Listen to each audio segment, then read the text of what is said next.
हमारे पास जो स्रोत हैं वे एक बहुत ही अनोखा और गहरा सवाल उठाते हैं। क्या हमारी चेतना का, हमारी जागरूकता का कोई आकार होता है, कोई ज्यामिति?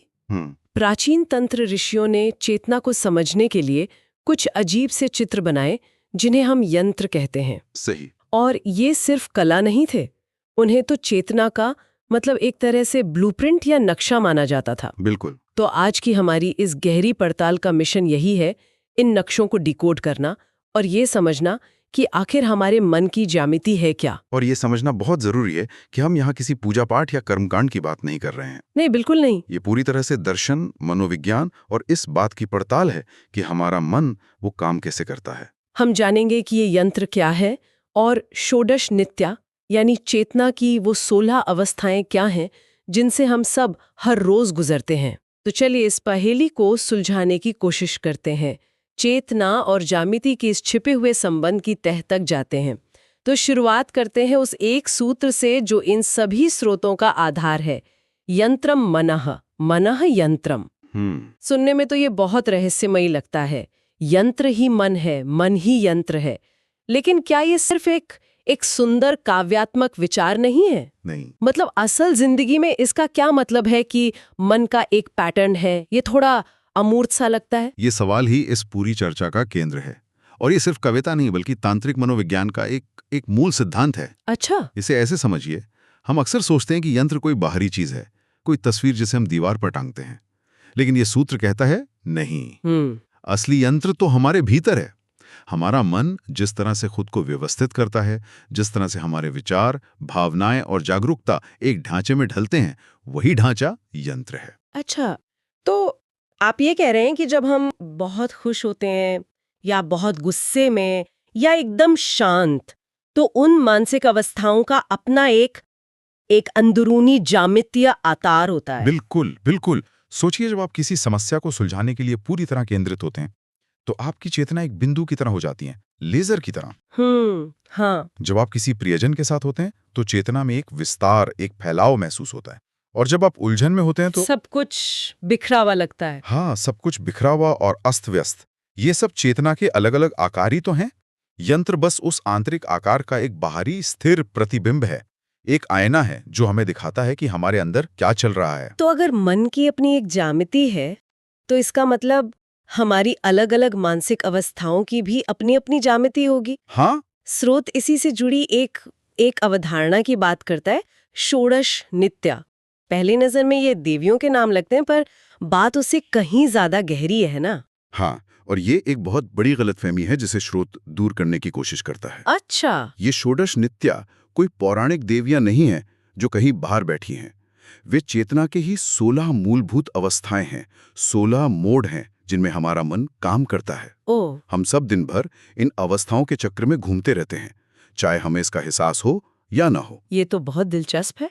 क्या हम कुछ उदाहरण देख सकते हैं ताकि ये बात और साफ हो जाए? जरूर। पूरी सूची तो काफी लंबी है, पर कुछ उदाहरण देखें तो चेतना का पूरा स्पेक्ट्रम दिखता है। एक तरफ है कुरुकुला। ये आकर्षण और इच्छा की अवस्था है, जैसे जब हम किसी लक्ष्य के प्रति या किसी व्यक्ति के प्रति खिंचे चले जाते हैं। हाँ, वो जो एक चुंबकीय खिंचाव होता है, उसकी अपनी एक ऊर्जा और एक ज्यामिति है। और इसके विपरीत भी कुछ होगा? बिल्कुल। दूसरी तरफ है विरोधिनी यानी प्रतिरोध की अवस्था। जब हम किसी चीज को पूरी ताकत से नहीं कहते हैं, किसी विचार का विरोध करते हैं या किसी परिस्थिति को धकेलते हैं, वो भी चेतना की एक बहुत शक्तिशाली अवस्था है। और फिर एक और अवस्था है नीलिका, जो पूरी तरह शांत और स्थिर है, जैसे गहरा नीला आकाश जिसमें कोई बादल ना हो। अवशोषण और शांति की अवस्था। इच्छा, प्रतिरोध और शांति, ये तो वाकई हमारे रोजमर्रा के अनुभव है।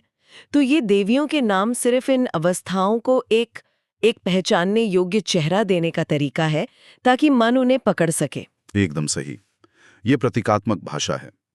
स्रोत कहता है कि हर नित्या समय के भीतर चेतना की एक स्थिर अवस्था को दर्शाती है। स्थिर अवस्था।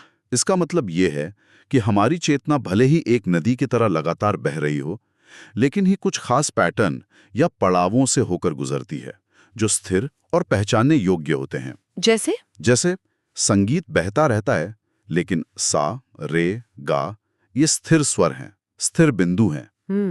ये 16 नित्या चेतना के प्रवाह में वैसे ही स्थिर, पहचानने योग्य पड़ाव हैं। एक मिनट, मुझे यहाँ एक बात समझ नहीं आ रही है। हमारे पास भाषा है, संगीत है, इतनी कला है मन को दर्शाने के लिए, फिर इन ऋषियों को ज्यामिति से इतना लगाव क्यों था? ये सीधी टेढ़ी लकीरों में ऐसा क्या खास है जो शब्दों या संगीत में नहीं है?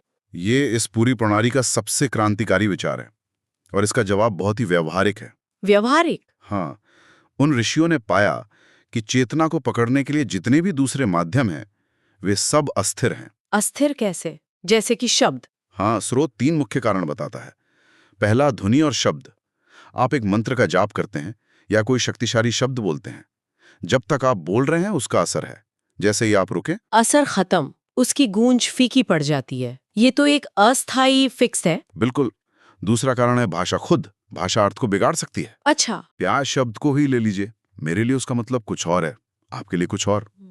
तो आप एक अस्थिर चीज यानी मन को दूसरी अस्थिर चीज यानी शब्द से पकड़ने की कोशिश कर रहे हैं। ये तो रेत से रेत को पकड़ने जैसा हुआ। और तीसरा कारण वो भावनाओं से जुड़ा है। हाँ, भावनाएं। आज जो चीज आपको उत्साह से भर देती है, हो सकता है कल वही आपको निराश कर दे।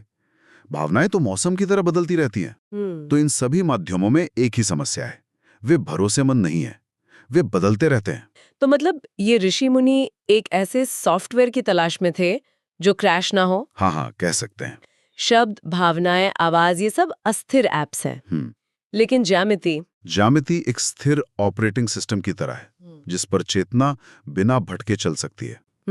एक त्रिकोण आज भी त्रिकोण है और 1000 साल बाद भी त्रिकोण ही रहेगा। एक वृत्त हमेशा एक वृत्त होता है। ये धारणा को एक अटूट स्थिर ढांचा देता है जिस पर मन टिक सकता है। अच्छा। जब मन उस म्यवस्थित ज्यामिति पर ध्यान केंद्रित करता है तो वो अपनी स्वाभाविक चंचलता को छोड़कर उस ज्यामिति की स्थिरता को अपनाने लगता है।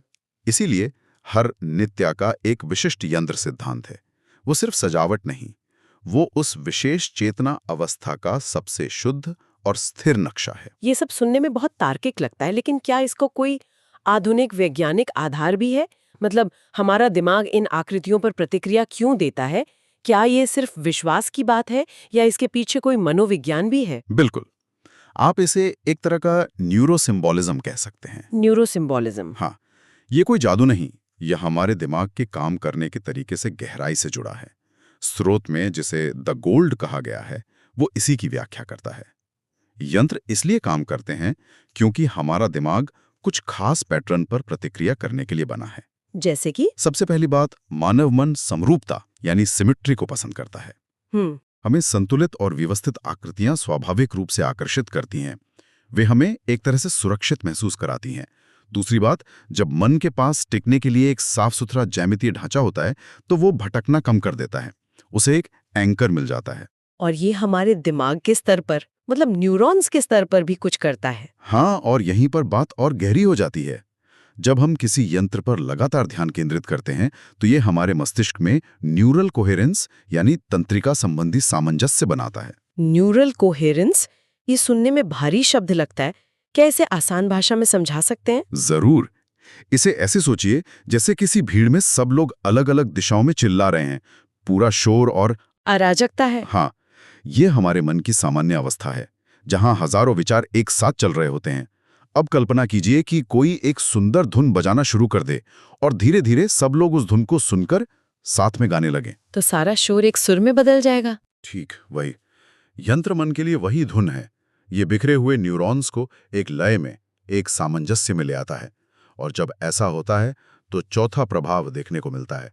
बाकी का मानसिक शोर अपने आप भंग हो जाता है। अच्छा। दिमाग में चल रही फालतू बातें शांत हो जाती हैं।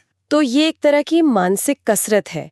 जैसे जिम में वजन उठाने से मांसपेशियां बनती हैं, वैसे ही यंत्र पर ध्यान केंद्रित करने से मन की स्थिरता और एकाग्रता की मांसपेशियां बनती हैं। बहुत अच्छा उदाहरण है। इसीलिए स्रोत ये साफ कहता है कि यंत्र कोई जादू की छड़ी नहीं थे जो तुरंत परिणाम दें। सही कहा। वे इच्छा पूरी करने वाली मशीन नहीं थे, वे आंतरिक संरेखण यानी इनर अलाइनमेंट के उपकरण थे। उनका लक्ष्य चेतना को उसकी बिखरी हुई अराजक अवस्था से निकालकर उसकी मूल, व्यवस्थित और शक्तिशाली संरचना में वापस लाना था। ये बहुत जरूरी बात है, क्योंकि इससे उस चेतावनी का भी सीधा संबंध है जो श्रोतों में बार बार दी गई है। उसमें एक स्पष्ट सेफ्टी क्लॉज है। हाँ, और ये शायद इस पूरी चर्चा का सबसे महत्वपूर्ण हिस्सा है। स्रोत बहुत स्पष्ट रूप से चेतावनी देते हैं कि यंत्र चेतना के दर्पण हैं। वे वही दिखाते हैं जो हमारे भीतर है। अगर हमारे भीतर अहंकार, लालच या भय है तो वे उसी को बढ़ाकर दिखाएंगे। तो अगर कोई गलत इरादे से इनका इस्तेमाल करे तो परिणाम विनाशकारी हो सकते हैं। स्रोत कहता है कि आंतरिक परिपक्वता के बिना यंत्र सिर्फ कागज पर बनी एक लकीर बनकर रह जाता है। ज्ञान अहंकार का हथियार बन जाता है और तंत्र, जो कि एक महान विज्ञान है, वो भय और अंधविश्वास का विषय बन जाता है। बिल्कुल। और शायद इसी गलत फहमी के कारण आधुनिक समय में तंत्र को इतना रहस्यमयी और डरावना बना दिया गया। हाँ, लोगों ने इसे बाहरी शक्तियों को नियंत्रित करने का एक शॉर्टकट मान लिया, जबकि ये आंतरिक चेतना को समझने का विज्ञान था। ठीक यही हुआ। जब इरादा बाहरी लाभ का हो तो आंतरिक संरेखण का लक्ष्य तो खो ही जाता है। तब ज्यामिति सिर्फ एक चित्र है, शब्द सिर्फ शोर हैं और प्रक्रिया एक खाली कर्मकांड। यहीं पर गुरु परंपरा की भूमिका को समझना जरूरी हो जाता है ना? हाँ। स्रोत ये भी कहते हैं कि यंत्र को केवल किताबों से नहीं समझा जा सकता। ऐसा क्यों? जब नक्शा सामने है तो किसी गाइड की क्या जरूरत? बहुत अच्छा सवाल है।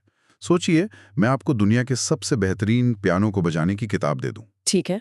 उसमें सब कुछ लिखा है, कौन सी उंगली कहाँ रखनी है, कौन सा सुर कैसे निकालना है। क्या आप उसे पढ़कर एक महान पियानो वादक बन सकते हैं? नहीं, बिल्कुल नहीं।